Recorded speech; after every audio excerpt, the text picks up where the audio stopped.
সুপ্রিয় শিক্ষার্থী, বইবিদ্যা ইউটিউব চ্যানেলে আপনাদের সবাইকে স্বাগতম।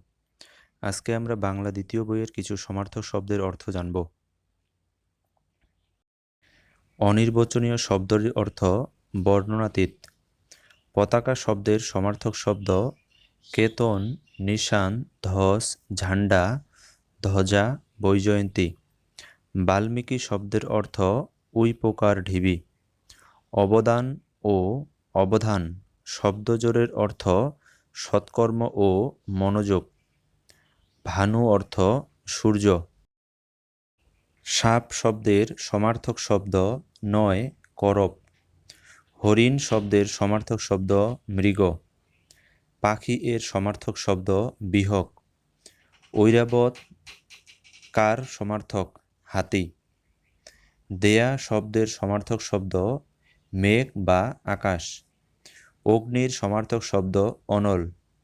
সূর্য দিনমণি। শশাঙ্ক চাঁদ। আদ্যপান্ত আগাগোড়া। সমীরণ বাতাস। কোন্দল বিবাদ। পাখি দ্বিজ।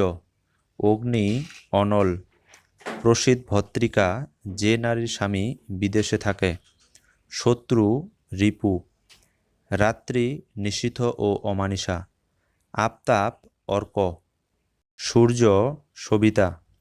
দ্বীপ হাতি। নান্দি স্তুতি। কিরণ ময়ূক। কপোল গাল। অম্বু পানি। ওহি সাপ। চাঁদ হিমাংশু। শিকড় জলকণা। মার্তণ্ড সূর্য।